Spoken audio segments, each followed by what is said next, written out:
तो आज हम आपके सामने पार्ट 2 लेके आए हैं, last lesson class 12th English flamingo का।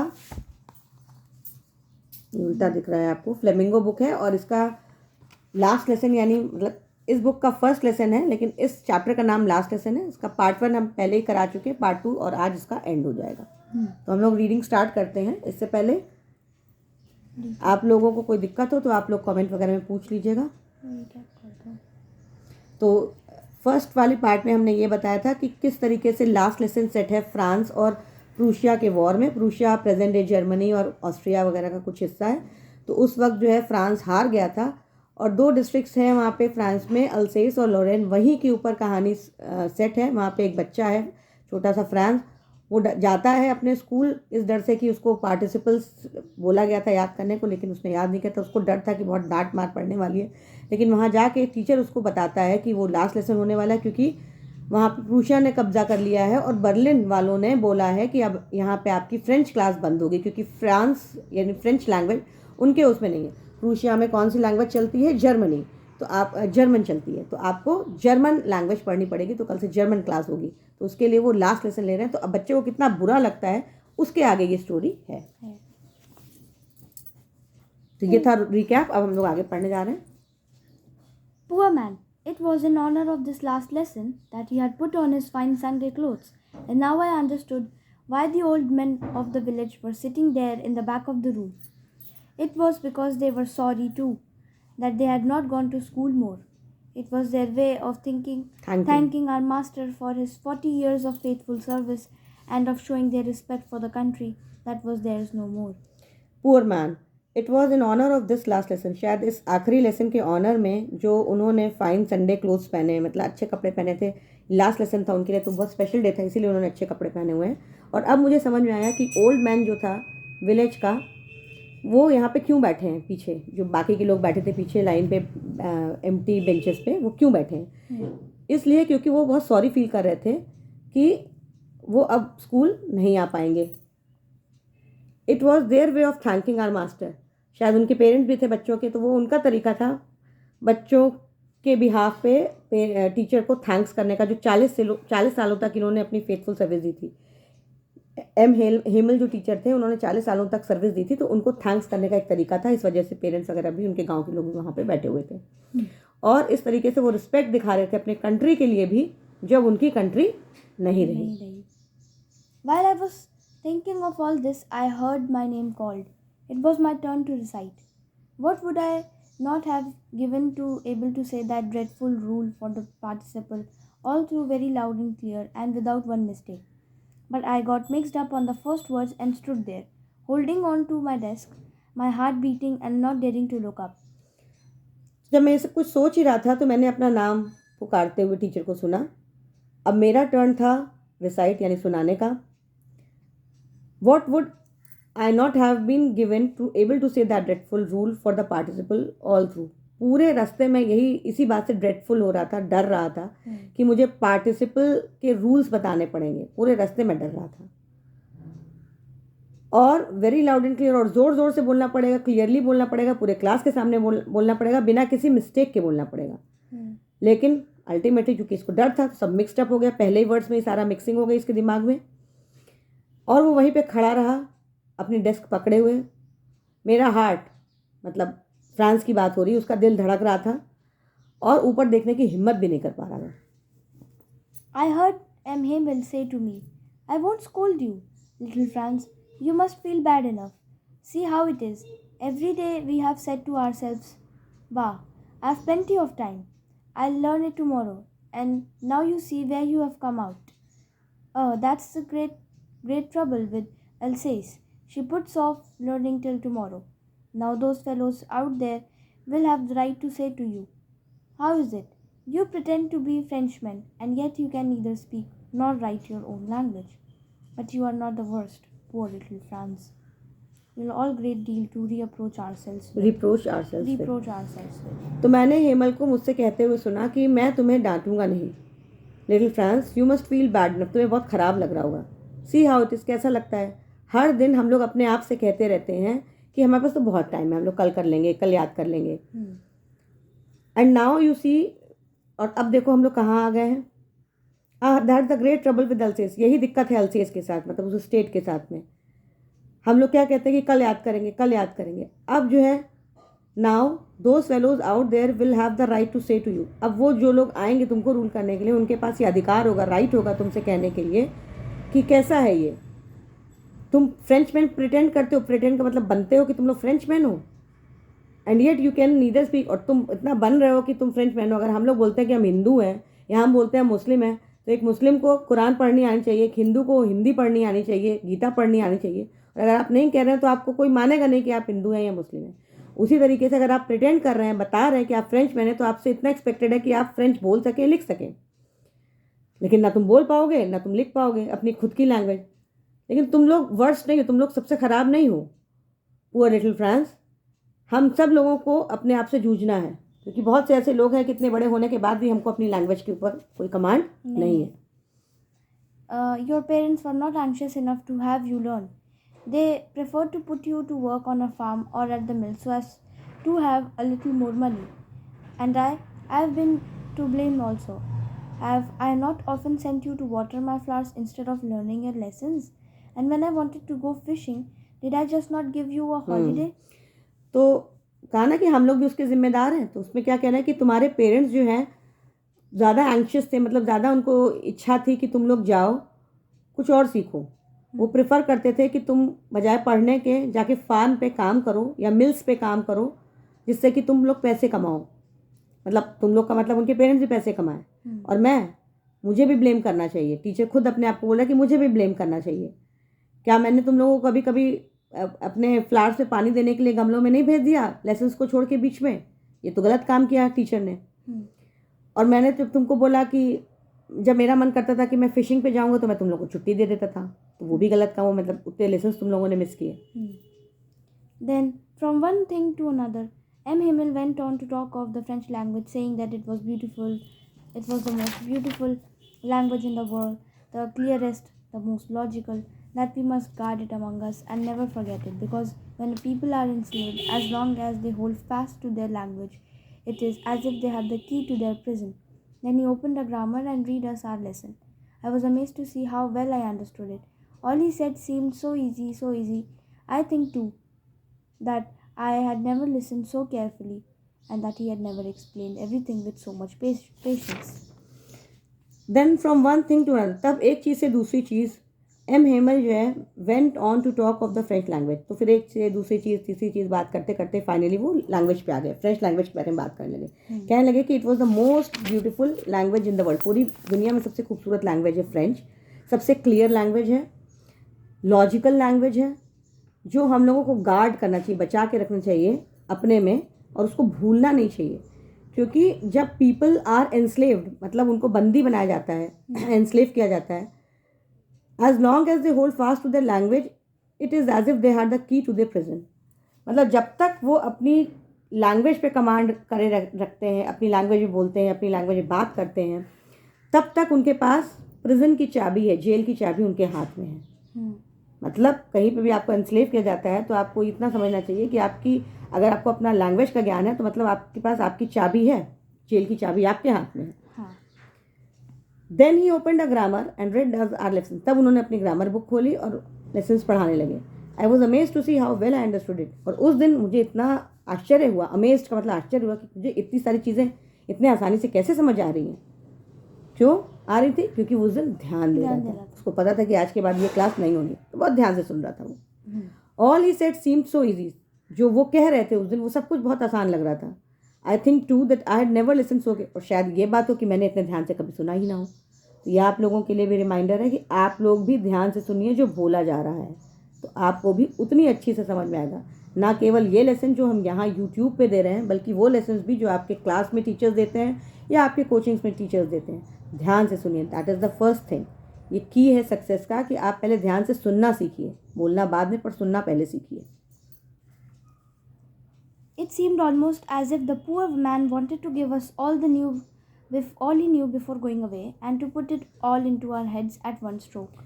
तो ऐसा लग रहा था कि जैसे गरीब आदमी जो है पुअर मैन, गरीब आदमी का मतलब लिटरली गरीब आदमी नहीं था, वो पुअर मैन इसलिए था कि बेचारे जॉब छोड़ के जा रहे हैं, ये वो सब चीज़ें, इसलिए उनको पुअर मैन कहा गया है। तो पुअर मैन जो है, ऐसा लग रहा था कि जाने से पहले वो सब कुछ हमारे दिमाग में लैंग्वेज पूरी घुसा के जाना चाहते हैं एट वन स्ट्रोक। जैसे होता है ना, आप लोग बायोलॉजी में पढ़ते हैं या फिजिक्स केमिस्ट्री में पढ़ते हैं, एक एक लेक्चर आपका होता है करीब एक एक घंटे का यूट्यूब का, और आपको जब पूरा चैप्टर पढ़ना होता है तो वन शॉट में आपको समझा दिया जाता है। एक एक डिफरेंट लेक्चर्स जो होते हैं वो कम से कम एक एक घंटे के, अगर आपको 8 टॉपिक्स है तो मान लो एक चैप्टर 8 घंटे में ख़त्म हुआ। लेकिन आपका जब एग्ज़ाम होने होता है तो आप क्या ढूंढते हो, वन शॉट ढूंढते हो। वन शॉट में कुछ घंटों में कुछ समराइज़ करके पूरा लेसन चल जाएगा। तो वही वो चाह रहे थे कि वन शॉट में आपको समराइज़ कर दे पूरी language, which was not possible, लेकिन फिर भी वो अपना कोशिश एफर्ट कर रहे थे। After the grammar, we had a lesson in writing. That day, M. Himmel had new copies for us, written in a beautiful round hand France. Alsace, France, Alsace. They looked like little flags floating everywhere in the schoolroom, hung from the road at the top of our desks. You ought to have seen how everyone set to work and how quiet it was. The only sound was the scratching of the pens over the paper. Once, some beetles flew in, but nobody paid any attention to them, not even the littlest ones, who worked right on tracing their fish hooks as if that was French too. On the roof of the pigeons cooed very low, and I thought to myself, will they make them sing in German, even the pigeons? Grammar के बाद हम लोगों का lesson हुआ writing का। उस दिन M Hemal ने कुछ न्यू कॉपीज़ हम लोगों को दी, जो ब्यूटीफुल राउंड हैंड राइटिंग में लिखी हुई थी। अंदर फ्रांस अल्सेस लिखा हुआ था। तो वो ऐसा लग रहा था कि छोटे छोटे फ्लैग्स जो हैं वो तैर रहे हैं स्कूल रूम में। Hung from the head new copies for us, कुछ फ्लैग्स जैसा, कॉपीज़ नहीं एग्जैक्टली, फ्लैग जैसा कुछ कॉपीज़ उसका दिया, तो फ्लैग के फॉर्म में, जैसे लग रहा है पूरे कमरे में, रूम में फ्लैग्स तैर रहे हैं। Hung from the rod at the top of our desk, और हम लोग अपने अपने डेस्क पे लगा के फ्लैग जैसा बैठे हुए थे, उस पर लिखा हुआ था France Alsace. You ought to have seen how every one set to work and how quiet it was. तो हर कोई कैसे काम पे जाता है और कैसे सब शांत भी रहता है, उस दिन ये सबक सीखने को मिल रहा था। The only sound was the scratching of the pens over the paper के ऊपर बस जो लिखा जा रहा था वही साउंड आ रही थी, और कोई कुछ बोल ही नहीं रहा था। Not even the littlest man, छोटी साउंड भी नहीं आ रही थी। Who worked right on tracing their fish books as if it was French too. Once some beetles, एक minute, the only sound was the scratching of the pens over the page. Once some beetles flew in, अब तो कुछ Beatles अंदर आ गए, कीड़े अंदर आ गए, but nobody paid attention to them, किसी ने उनके ऊपर ध्यान नहीं दिया। बीटल्स आए मतलब इतना सब लोग उसी में जूझे हुए थे कि किसी ने ध्यान भी नहीं दिया कि कुछ कीड़े भी अंदर आए। छोटे वालों के ऊपर भी ध्यान नहीं दिया। Who worked right on tracing their fish hooks as if that was French too, fish hook से पकड़ने की भी कोशिश करा, कुछ भी मतलब ऐसा कुछ उन्होंने किया नहीं। On the roof the pigeons cooed very low, ऐसा लग रहा था कि जो पिजन्स हैं वो भी अपना काम बहुत धीरे धीरे कर रहे हैं, बहुत धीरे से आवाज़ लगा रहे हैं ऊपर बैठ के। और मैंने अपने आप से सोचा, will they make them sing in German, क्या वो इनको भी जर्मन में सिखाएंगे गाना। Whenever I looked up from my writing, I saw M. Hamill sitting motionless in his chair and gazing first at one thing, then at another, as if he wanted to fix in his mind just how everything looked in that little schoolroom. Fancy, for 40 years he had been there in the same place, with his garden outside the window and his class in front of him. तो जब भी मैं जो लिख रहा था तो मैंने ऊपर देखा कि एम हेमिल जो बिल्कुल मोशनलेस शांति से बैठे अपनी चेयर पे, and gazing first at one thing, पहले एक चीज़ को देख रहे थे, फिर दूसरी चीज़ को देख रहे थे। ऐसा लग रहा था कि वो अपना माइंड कहीं फिक्स करना चाह रहे हैं कि just look everything in that little school room, उस छोटे से में ही स्कूल रूम में ही उनका दिमाग लगा हुआ है। Fancy, for 40 years he had been there in the same place. क्यों? क्योंकि वो 40 साल से एक ही जगह पे थे। With his garden outside the window, window के बाहर उनका गार्डन था और उसके सामने उनका क्लास था। Just like that, only the desks and benches had been worn smooth. The walnut trees in the garden were taller, and the hope vine that he had planted himself twined about the windows to the roof. How it must have broken his heart to leave it all, poor man, to hear his sister moving about in the room above, packing their trunks, for they must leave the country next day. Only the desks and benches had been worn smooth. Desk और benches उतने सालों में थोड़ी सी चिकनी हो गई थी। Walnut trees जो गार्डन में थे, वॉलनट का मतलब अखरोट के जो पेड़ थे गार्डन में, वो और लंबे हो गए थे, और हॉप वाइन जो थी, इन्होंने हॉप वाइन एक तरीके की वाइन होती है, मतलब जैसे अंगूर की बेल होती है उस तरीके से हॉप वाइन होती है, तो उन्होंने खुद प्लांट किया था। वो ट्वाइंड का मतलब हुआ गोल गोल, जैसे अंगूर की बेल चढ़ती है किसी चीज़ के ऊपर, तो वो चढ़ गई थी विंडोज़ के ऊपर, रूफ़ के ऊपर जो विंडोज़ हैं उसके ऊपर चढ़ गई थी। How it must have broken his heart, कैसे उसका दिल टूट गया होगा ये सारी चीज़ों को अचानक छोड़ के जाने के लिए। मतलब हम लोग मेंटली प्रिपेयर रहते हैं कि चलो भाई हमको 1 हफ्ते बाद जाना है, 2 हफ्ते बाद जाना है, लेकिन उनको तुरंत जाना था।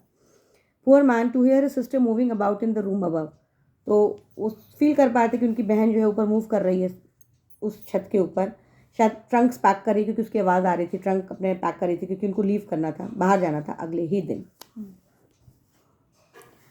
But he had the courage to hear every lesson to the very last. After the writing, we had a lesson in history, and then the babies chanted their ba, bee, bee, boo, boo. Down there at the back of the room, old Hauser had put on his spectacles and holding his primer in both hands, spelled the letters with them. You could see that he too was crying.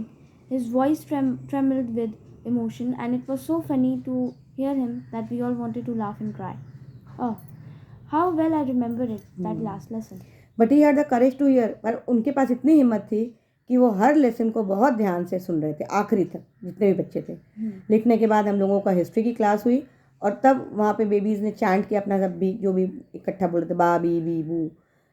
वहाँ पर back of the room, पीछे जो है room के पीछे, old Hauser जो अपना spectacles और प्राइमर लेके खड़े हुए थे दोनों हाथों में, और लेटर्स जो है जो उस पर लिखे हुए थे उसको स्पेल कर रहे थे, बोल रहे थे। तो उनको देख के वो भी रो रहे थे, उनकी वॉइस जो है काँप रही थी इमोशन के साथ, और ये बड़ा हंसी आ रही थी उनको सुन करके कि हम लोगों को एक साथ हंसना भी आ रहा था और रोना भी आ रहा था। कैसे मैंने वो लास्ट लेसन अभी तक याद रखा, ज़िंदगी भर याद रहेगा। इस तरीके का कोई भी चीज़ होगी आपके साथ तो आप उसको ज़िंदगी भर याद रखेंगे, उस बच्चे ने भी याद रखा इसको। चलो। All at once the church clock struck 12. Then the Angelus. At the same moment, the trumpets of the Persians returning from drill sounded under our windows. M. Himmel stood up, very pale in his chair. I never saw him look so tall.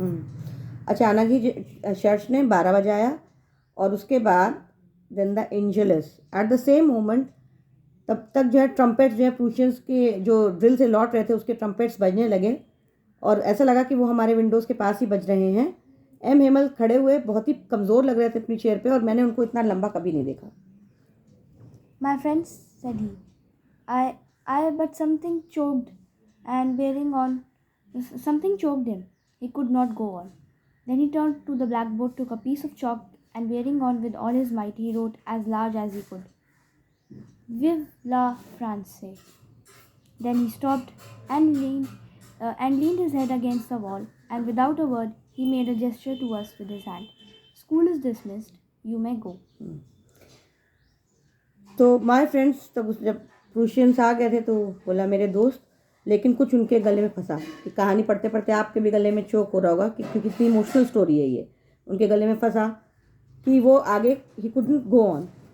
फिर उन्होंने black board पे मिला, एक मुड़ा और एक चौक का piece उठाया और उसके बाद वहाँ पे क्या लिख दिया, फ्रेंच में लिखा वाइव ला फ्रांस, कि स्कूल इज़ डिसमिस्ड, आप लोग जाइए। तो वो ब्लैक बोर्ड पर मुड़े, उन्होंने एक पीस ऑफ चॉक उठाया और उसके बाद फिर वहाँ पे क्या लिखा, वाइव ला फ्रांस। वाइव ला फ्रांस फ्रेंच वर्ड है जिसका मतलब क्या है, लॉन्ग लिव फ्रांस। क्योंकि वो फ्रांस के थे तो वो चाहते थे कि फ्रांस कभी ना हारे और हमेशा ज़िंदा रहे। जैसे कि आपको अगर मौका मिलेगा तो आप भी इंडिया के लिए उतनी ही तेज़ी से खड़े होंगे जितनी तेज़ी से एम हेमल फ्रांस के लिए खड़े हुए। Long live France. फिर वो रुके और उन्होंने अपना हेड वॉल की तरफ किया और बिना कुछ शब्द कहे हुए उन्होंने अपने हाथ से ऐसे जेस्चर किया, मतलब अब जाओ, school is dismissed, you may go. इस तरीके से ये चैप्टर यहाँ पे ख़त्म हुआ, बहुत ही इमोशनल नोट के साथ में। और फर्स्ट पार्ट ज़रूर आप लोग देख लीजिएगा और क्लैरिटी मिलेगी। तो लास्ट लेसन जो था अल्फोंसो डॉडेट ने लिखा हुआ था, बहुत ही इमोशनल स्टोरी है ये। और ये चैप्टर ख़त्म होने के बाद नेक्स्ट चैप्टर हम लोग स्टार्ट करेंगे ज़रूर से। तो बिफोर दैट आप लोग ज़रूर से उसको ध्यान से सुनिएगा और कुछ भी प्रॉब्लम होगा तो पूछिएगा, क्योंकि इसमें शायद कुछ क्वेश्चंस आंसर्स भी हैं। अगर आप लोग बोलेंगे कमेंट में तो उसको भी करवा देंगे। कमेंट सेक्शन में करिएगा जो भी क्वेश्चन में प्रॉब्लम है। हाँ, मतलब अगर आप लोग चाहते भी हैं कि कमेंट में आपको क्वेश्चंस पूछने हैं तो वो हम करवा भी सकते हैं. Okay. Like. All the best.